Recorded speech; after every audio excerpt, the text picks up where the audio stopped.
Hey GED students, it's GED question of the daytime, and if you've been hanging out with us lately, you are going, dear Lord, I am so glad she's done with distance and difference problems. How many of those things could she do? And I got bad news for you.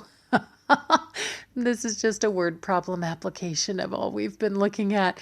I'm almost done, I swear. Just a few word problems, then we'll be done with this concept. Let's take a look.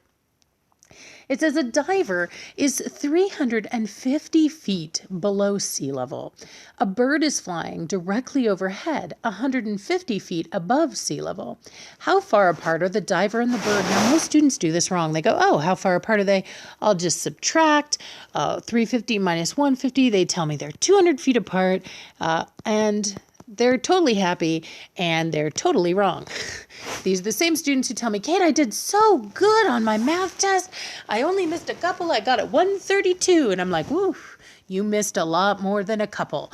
Okay, so let's draw a picture, okay? So a diver is 350 feet below sea level. Let's draw a little picture. Here's my sea level. This dude is diving. He's way down here. He's 350 feet below sea level. And you guys are going to see my excellent drawing skills here. There's my diver. He needs flippers.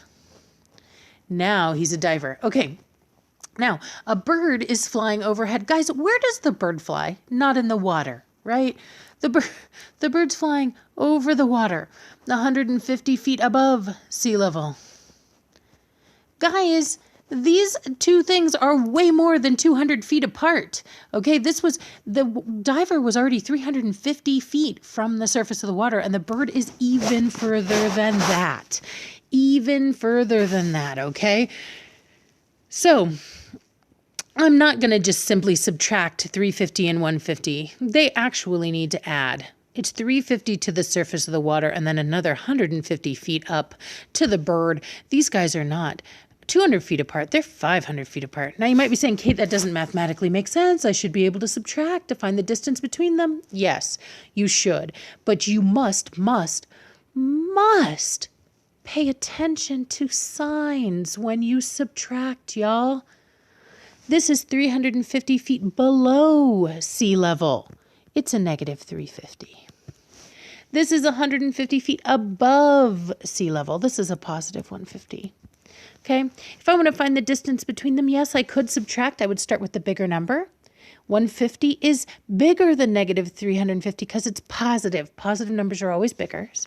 And then I could subtract, but I wouldn't be subtracting 350. I'd be subtracting negative 350. And now we come back to that wonderful principle again and again, like I want you to remember it. I do. I want you to remember it so bad, guys. Anyway, that the opposite of subtraction or the opposite of a negative number is a positive numbers.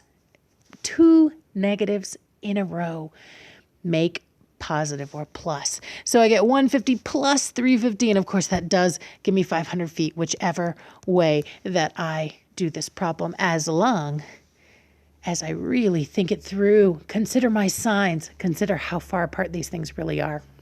Okay, if you have any questions about this or any other GED math topic, be sure to drop it in the comments and I'll do my best to answer it.